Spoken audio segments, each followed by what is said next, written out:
What is going on with Chris Eubank Jr.? Obviously, boxing itself is paused at the moment, so not a lot is going on. But in terms of Chris Eubank Jr.'s career, it has been on hold now for what seems like forever. Now, I still think Chris Eubank Jr. is world level.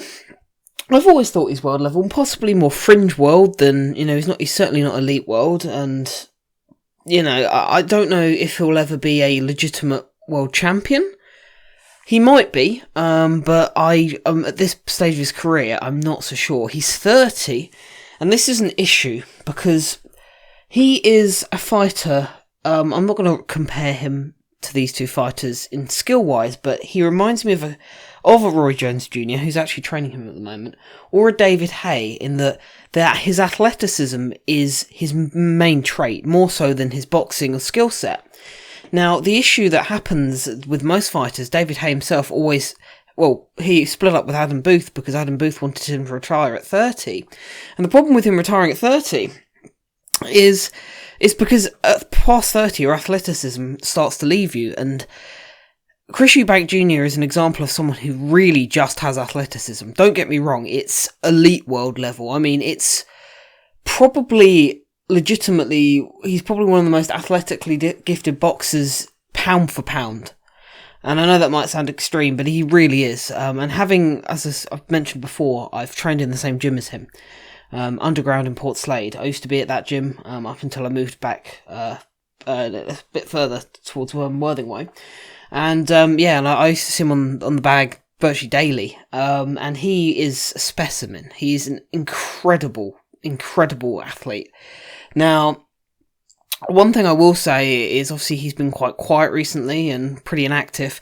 I think part of it is down to obviously the World Boxing Super Series first series. I mean, the money was insane. I mean, I would say he's probably earned 8 to 10 million, which what was he, like 28? I mean, if you're earning that sort of money in your 20s, I wouldn't be so surprised if you sort of fancy not getting punched in the face anymore. And I think possibly the love has left him somewhat. In addition to that, he has got bad hands, that we do know. As I say, I mean, I have bad hands, but I can still manage, if my hands are wrapped decently, 14 ounces on a heavy bag. He's there with 18-ounce winnings. So, he has got bad hands. That has to be said.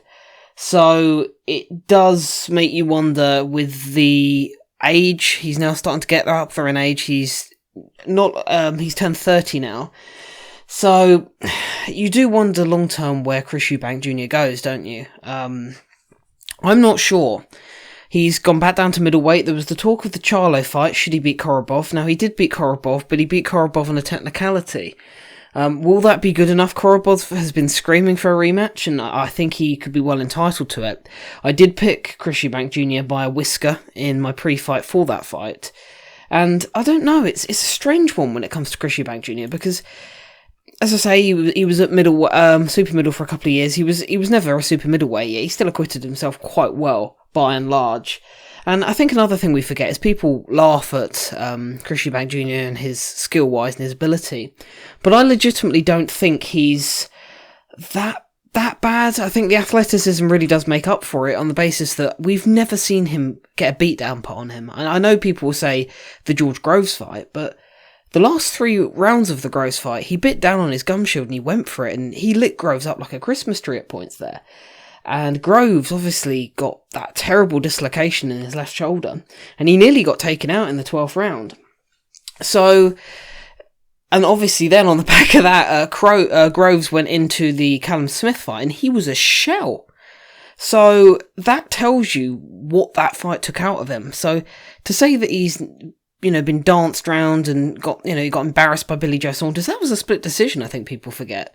It wasn't an absolute, massacre. It wasn't an embarrassment. He didn't lose very clearly or anything like that.